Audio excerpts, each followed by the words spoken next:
As many of you know, I'm and have been for a while, a runner.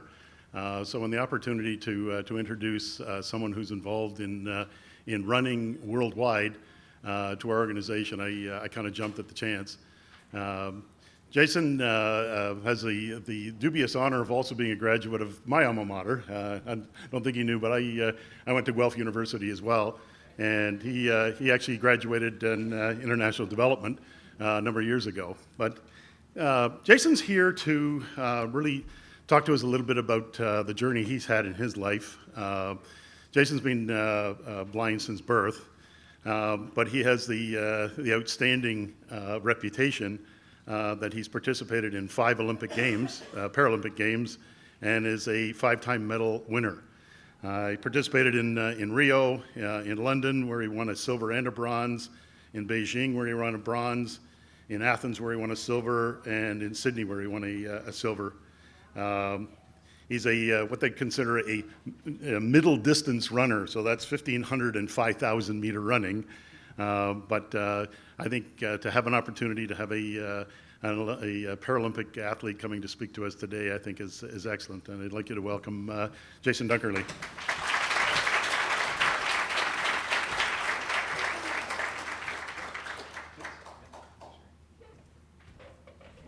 Yeah, it's okay. I'll get it. Okay, awesome. Okay. Perfect. Hi, everybody. Well, it's really great to be here. I get to try to follow up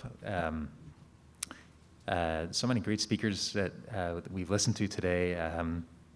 So I've got a tough job at a time in the afternoon when people are probably a little tired. So I hope people got some coffee at the break to refuel on caffeine.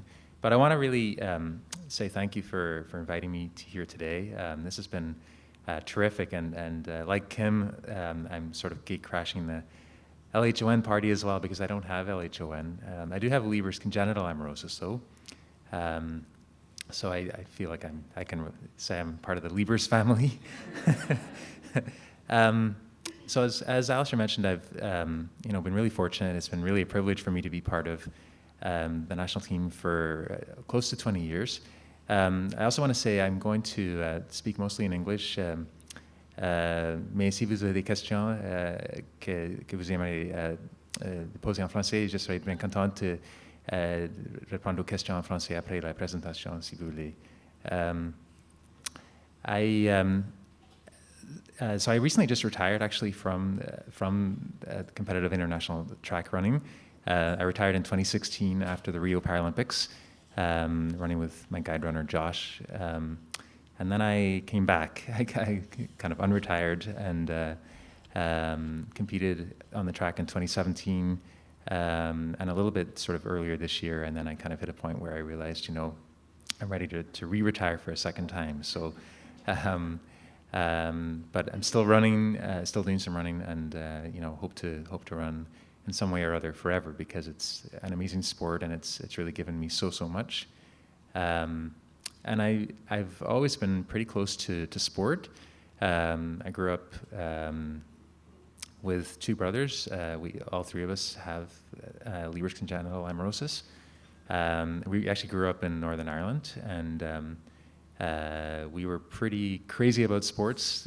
It's a very sort of sport culture in Northern Ireland where we grew up with football or soccer, as they call it over there. So we would sort of adapt our own version of soccer where we would tie a plastic grocery bag around a soccer ball so you could hear the ball when it was coming towards you. And we also learned to ride bikes around in our sort of neighborhood, which is crazy when I think about it because we had so many close calls.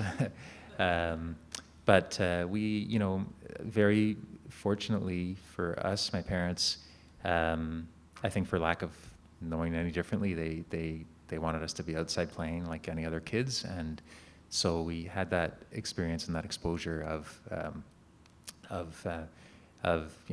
being physically active and developing just a real interest in competitiveness as brothers do and sport.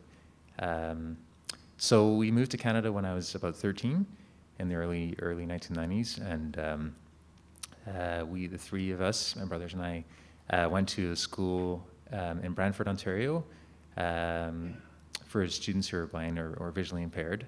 And it was a really unique community at that school because in addition to academics, the teachers really exposed us to all kinds of different sports. And it was really, sport was seen as part of kind of our learning and development. And so we had the chance to run, teachers would come and guide run with us. We had cross country. We also did wrestling and swimming and goalball, for those of you who know goalball, and then track and field in the spring. And running was the sport that I sort of dabbled in all of the sports, but running in particular was what I really liked. And I was given a lot of support, from a few teachers in particular who really encouraged me a lot, would come sort of spend time after work, sort of on their own time, coaching us and guide running us. And for me, it took a while to sort of develop a bit of fitness, I guess. But as a kind of a teenager, 14, 15, I did start to notice that I was getting a little stronger as a runner and a little bit better at it, and I could run longer, had more endurance. And so then I kind of started getting excited. And at the school that we went to, there was an indoor 100-meter running track, a pretty awful track, to be honest, but it had a railing on the inside, so as a blind runner you could run on your own on it. So I would go up there at night and run about 60 laps or something like that, and very boring, but things like that enabled me to sort of get a little fitter when I didn't have a guide runner. And we would run on stairs and do things like that. So and it was a very sort of safe, familiar environment for all of us to feel pretty comfortable to just try different sports, like I say, and get sort of fitter and stronger and develop confidence and really a kind of a sense of empowerment. I certainly never anticipated that it would lead to the chance to one day represent Canada at the Paralympics. I was very far from that level at that point, but I knew I liked sport. I liked running, I should say, and just with that amazing encouragement that we had and the amazing environment that we were in, I got to the end of high school and sort of left high school knowing that I wanted to pursue running more. And as Alistair mentioned, we had the same alma mater. I went to the University of Guelph, which is they have a really one of the top varsity running programs in the country, and they have had for about sort of the last 25 years or so. But I was sort of at the University of Guelph in 1997, and as kind of a 19-year-old, and one of the only few blind students on the campus, and certainly probably the only blind runner on the campus at that time, and wanting to run with the running team, and it was a really good running team, and no one really knew too much about, how does a blind runner run? How's this going to work? And but I was really fortunate because one of my coaches from the high school that I went to actually took a trip up to the University of Guelph, and we arranged a meeting with the cross-country coach, who's a new coach also, his first year. And basically the idea was to kind of introduce blind running, how it works, and help in a way to break the ice and make it so that I could join with the team or try to sort of integrate with the team. And so the cross-country coach said, I've never coached a blind runner before, but I'd love to have you join us, and we'll figure it out. We'll find a way. And so that's what happened. And there was a bit of, I guess, trial and error just in terms of how to integrate me into the team. But we figured out that we could, if we were doing a track workout, for example, people could take turns guide running with me. So, I could, if we were doing, say, 400-meter repeats on the track, if we were doing 12 of them, I could theoretically run with 12 different people. So they would rotate me through the group like that. And so in that way, I was able to, continue working at it. And I was running with people and in an environment who were a lot faster than I was. And it really made me realize that, the training I'd done before was good, but it raised the bar of expectation in terms of, this is kind of what you need to do to really improve. And so that made a big difference in helping me to sort of, take a step forward. I think people on the team were probably a bit skeptical about sort of a blind runner trying to run with us, and not really being sure if they could ask questions or what the right questions were. And I learned that I couldn't necessarily wait for people to, hopefully come up and talk to me. I needed to actually be a little bit engaging and try to let people know about kind of who I was and where I was coming from, and just talk to people. And when I started doing that, it really helped. It sort of opened people up, and they felt much more comfortable. And I think so. That was one of the big lessons I learned, was that to the extent that we hope people will be inclusive and open by default, I think as people with a visual disability, part of the responsibility, I think, is also for us to just be open also with people. And it was mentioned earlier about sort of not being afraid to ask for help, and I think that's so important. And to be honest, it's still a work in progress for me, but I'm aware of it, and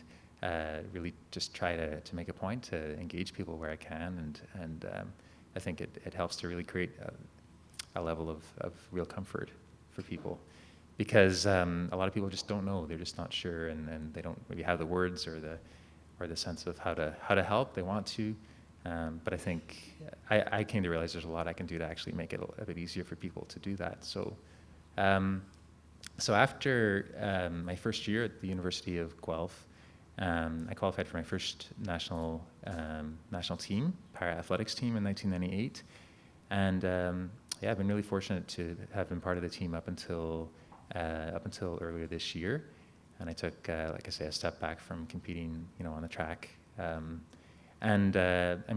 has just given me so much in terms of just amazing years of competing, and friendships that I'll have forever, and memories that I'll cherish forever.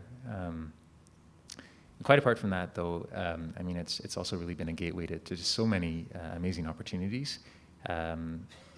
It was something I did all through sort of my undergrad degree in Guelph, and then when I moved here to Ottawa in 2003, it was through running that I really got to know so many people and really learn my way around the city, to meet people at different points to go running. It sort of forced me to do that, and so it's just sort of been something that's helped me, like I say, moving here and integrating into a new community. Running's also helped to open a lot of doors in terms of employment. I worked for a few years when I first moved here for physical activity and sport organizations in the nonprofit field. I worked for Parasport Ontario, and then later an organization called the Active Living Alliance for Canadians with a Disability, because I was really interested in trying to support people with disabilities to benefit and get involved in sport, as I had, and doing whatever I could to do that. So running was sort of the catalyst, I think, that took me in that direction, and helped me to do that kind of work. And I think now, sort of 15, 20 years later, and over time, I've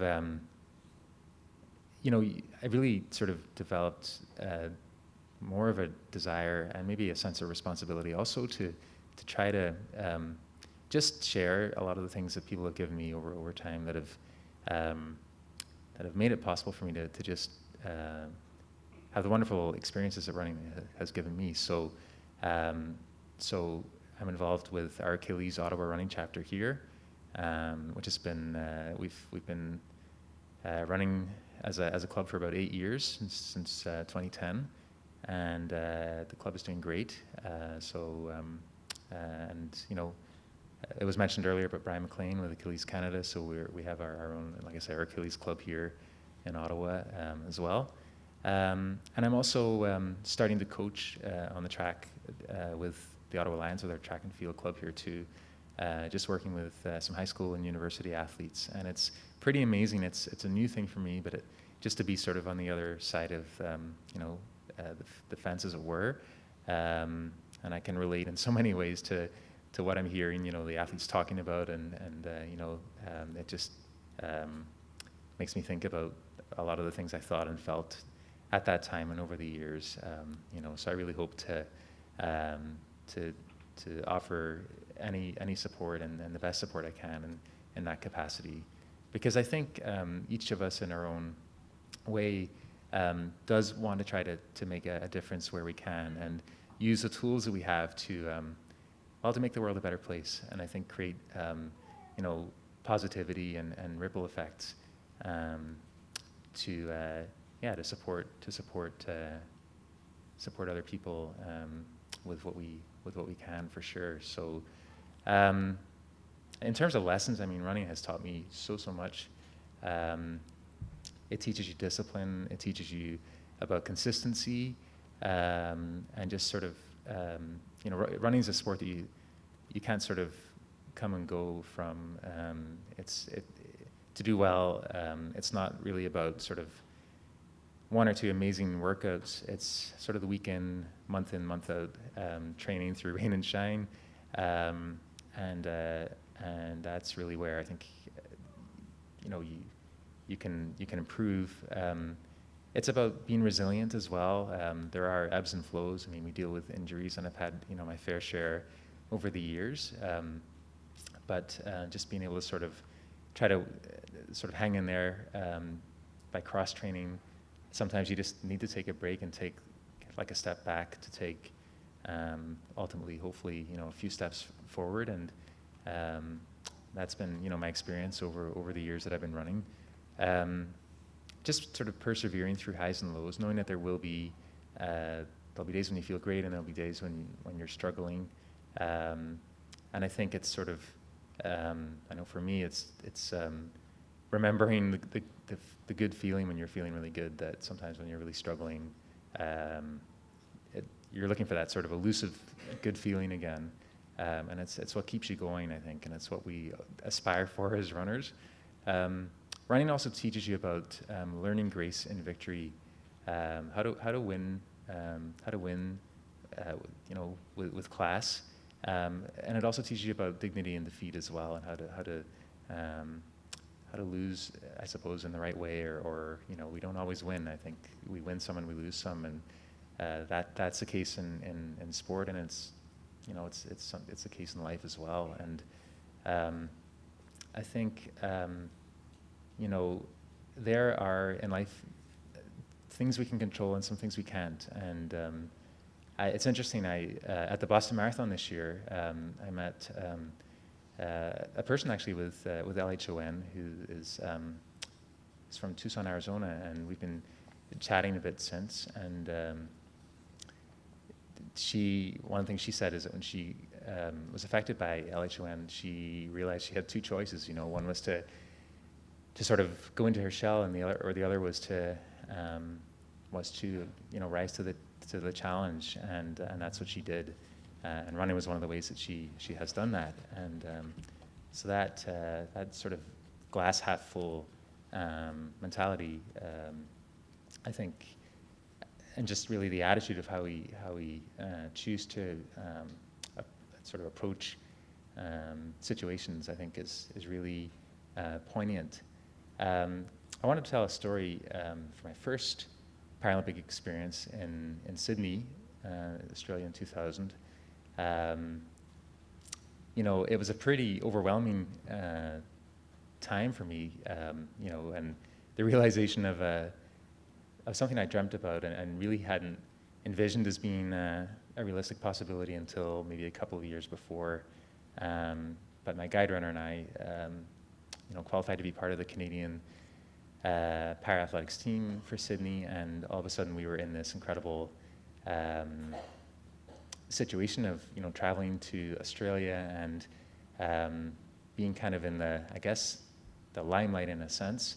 Track is a pretty, you know, middle distance track is a fairly low profile sport in Canada, and we're often at the track, you know, doing workouts and even racing with very few people around, and then all of a sudden you're kind of in an environment where there's thousands of people and the world is watching, as it were. And as a kind of a 22-year-old, you know, it was pretty mind-blowing for me. But my guide and I were in good shape. We had been racing and training really well that year, and so we were feeling good and competing in the 1,500 meter race. So 1,500 meters is 3 3/4 laps of the track, a 400 meter track, and so we competed in a semifinal, and we made it through to the final. We won our semifinal, so we were a little naive, to say the least, I suppose. So we decided that, like, we are gonna try to go for the win here, and we're gonna, in a way, kind of go against convention, which is to race. In championship races, people tend to sort of be very tactical and strategic, and often the pace can be quite slow, and then it comes down to sort of the last, you know, 100 meters or 200 meters where people sprint like crazy, and everybody thinks they have the best sprint in the world. So they all wait for that, and that's often what happens in major championship races in the Olympics or the Paralympics or any major championship. So Greg, my guide, and I thought, well, we're going to try something different, and we're basically going to try to push the pace right from the beginning, because we feel like we're really pretty fit, and we have an opportunity to you know, try to control the race, and we might be able to win the race that way, or you know, contest a medal at least. And so that's what we did. So the gun sounded, and we went for it. You know, we sort of established ourselves. We got the lead, and we were at the front, and we were running fast, and you know, feeling really good. And I remember, you know, just running along, thinking, man, we're going fast, you know. And usually I would be able to sort of hear Greg and hear the splits that we were running, and I couldn't really hear anything because we were in the stadium where there's, like, you know, 30,000, 40,000 people making so much noise. So it's a very disorienting kind of environment that, as a blind person, you have no idea what's going on. You just know you have to run fast. And I knew where I was. I knew where we were on the track, because, you know, it's a track is 400 meters around. I remember having sort of 300 meters to go and starting to kind of hit the wall a bit, you know, but we're leading. I knew we had a good lead, and I knew there was nobody ahead of us, and you know, so 300 meters to go, running down the backstretch, and reaching 200 meters to go, and then I kind of started to hear these voices behind us, and there was a really good team from Portugal in the race, the previous Paralympic champion from 1996, Portuguese blind runner and his guide runner, and so I could hear the guide runner, like, yelling, like, right sort of behind us or close to us, you know, and it is really scary when someone's running towards you yelling in a foreign language and you're, like, really tired. But, you know, and for those of you, I know there's a few people who do sports here and who run, and you get that feeling of lactic acid in your legs, and it's like, oh man, you know, you're just trying to relax and, you know, not sort of have your stride shortened too much. And so this is, you know, what I was trying to do. And we got to 100 meters. So 100 meters to go. I mean, the 100 meters is nothing relative to, you know, some of the distances that we run in training. But I was just like, I was really my form was starting to go. And the Portuguese team moved up on our outside. So they were basically on my right-hand side. We were kind of level, and I just couldn't wait for the line to come, and just doing everything possible to get there. And they just got there ahead of us. I mean, the margin of their victory was like 4/100ths of a second. So it was super, super close. But in that moment, I mean, it was pretty devastating for Greg and I. We had felt that we had, you know, essentially led the race from start to finish. We did kind of all the work, and then, you know, it actually felt like we had kind of lost first place, as it were, you know, as opposed to winning second place. And it took a while to come to the realization that, you know, we had done we'd approached the race in the best way our coach and us, felt that was the right strategy. We could have run more tactically. It may have worked. It may not have worked. But we, went with the best decision with the information we had at that time. And so I came to realize, we had done everything we could, and we had rolled the dice. And in a sense, it didn't quite work. But second in the world or in the Paralympics is pretty damn good. So and it was something to celebrate and something to cherish. And so I think it's just that idea that if you've done the best you can, I think the integrity of the outcome is never in doubt. So thank you. So I think that was an important lesson, for me. I wanted to just close with a couple of quick, messages. Running is a sport that people think about as an individual sport. It's the solitary runner out there running mile after mile, and that is an element of running for sure. But there's been a lot of discussion and conversation here today about community and sort of being a team. And truly, I think to be successful in running, you need a team for sure. And particularly the way I run with a guide runner, the way many of us here would run, does necessitate having a really good team. So the guide is key. We can't do it without a guide runner. And so the whole notion of having support around you. And I mentioned earlier the importance of having a really good environment. I was very, very privileged and fortunate in high school especially, and in university too, to have really good people around me, people that cared about me and created conditions where I could have the chance to learn and grow and to succeed. And so I would just encourage all of you to seek that out. And I feel many of you have it, but look for it and don't be afraid or don't be shy to seek it out, because I think it really engenders virtuous cycles of really good things. I also think one of the other ideas I think that's really important for me is the idea of turning challenges into opportunities. And I think we all have moments where sometimes things can seem really insurmountable, or there's no real clear way forward. But I think if we can let ourselves feel that way sometimes, but then try to take a kind of a bit of a step back. One example, I guess, from my own experience is a few years ago I was involved in a car accident. I was hit by a car. A friend and I were running on a run, and we were crossing a road and hit by a car. And we were very fortunate. It was a close call. It could have easily ended much worse than it did. But I had a broken leg, a hairline fracture of the fibula.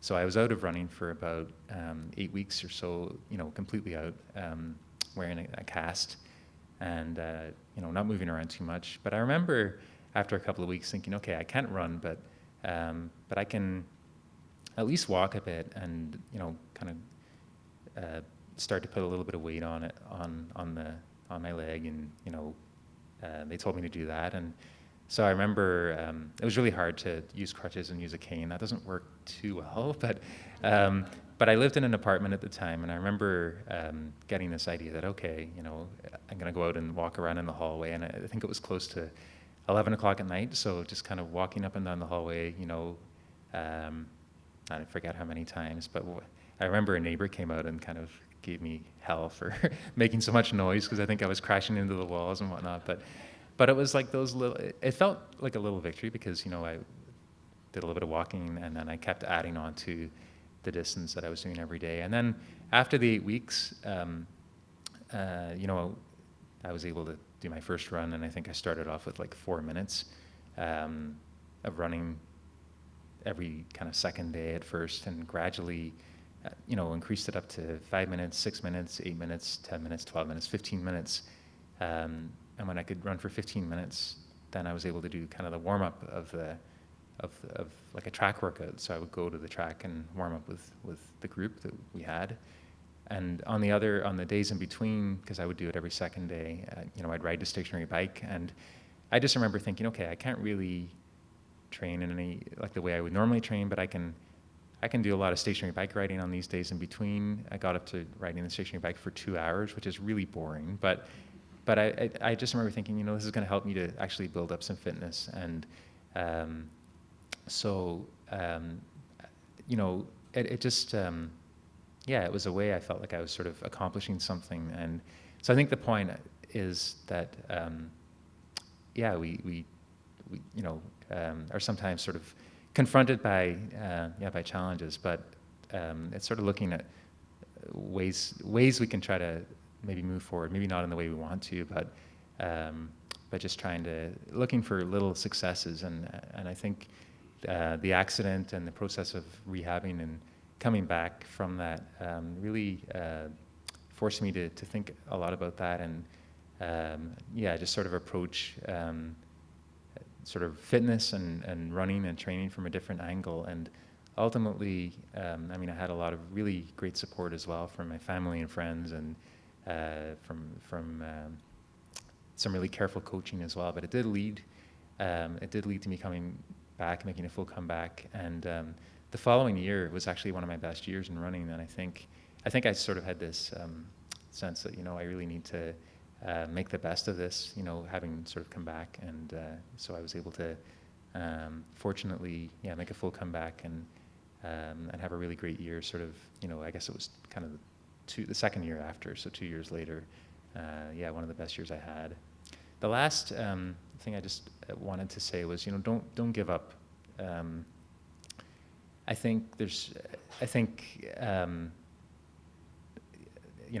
mentioned the ebbs and flows, and I think life isn't linear for sure. Things do happen to set us back, but I think the lessons of life are, and I think there's so much we can do to adapt. I think we're constantly learning and growing and evolving and adapting. I know in 2011, I was at a point sort of in my mid-30s where I'd been running for quite a long time, and I had a really bad Achilles injury, and I typically competed in middle distance races, 800 and 1500 meters. 800 meters is basically sort of almost like a long sprint, I guess. It's thought of as a long sprint, and then 1500 meters is kind of a longer race, but still quite fast. And the training you need to do for those races can be quite intense, sort of shorter intervals at a faster pace. But with an Achilles injury, you really can't do that kind of training very, very easily. And so I ended up actually starting to work with a new coach, and he said to me, you probably can't do the kind of training you used to do in your 20s that you've done for so long, but we can develop a training plan for you so that the training is more sort of longer distance oriented, so you're not putting as much stress on your Achilles. And he mentioned you should consider running the 5,000 meter race. And I thought, man, 5,000 meters is so painful. It's such a long race on the track. It's 12 and a half laps. And but he also developed a plan to help me to kind of rehab my Achilles. And so within a few months, we started incorporating 5,000 meter training, and I started running with a new guide runner as well, who was very experienced with the 5,000 race. And ultimately, a year later, after a lot a lot of hard work and at really sort of approaching training in a different way. Josh, my guide runner, and I found ourselves on the podium in London in 2012, with Paralympic silver in the 5,000. And one of the really poignant things, I mentioned the whole idea of support and having a really great team around you. Josh said, after that race, that the experience of being in the podium together and having worked, really hard for that actually meant more to him than if he had made an Olympic team on his own, because he had wanted to. He had actually aspired to do that at one time. And so, that's the type of people and support that I feel really, really incredibly fortunate to have had. But the whole point in mentioning this sort of idea of changing the training is that for one reason or another, I feel like I've had people and influences that have helped me to adapt, so that I haven't given up in running over the years. Because I think at a certain point, we all kind of have struggles, and you kind of think, how can I keep going in the same way that I've been going? But Ian, my coach, and Josh kind of came along at the right time, and helped me to approach things in a different way, and sort of open that new door of possibility. And I think for me now, I mentioned retirement from running, and I don't like the word retirement because it makes it seem like I'm gonna sit in a rocking chair with a dressing gown again, and slippers. I certainly don't intend to do that with running. I do want to keep running, and I think for me, I prefer to think of it as a fork in the road rather than retirement. And so I think for all of us, there are forks in the road. Some of them are behind us, some of them are ahead of us, but I really think and believe that there's a way to take those forks with grace and dignity. So I want to really thank the organizers, Alistair and his team, and Kevin for having me join you today, and welcome any questions if you have them. Thank you.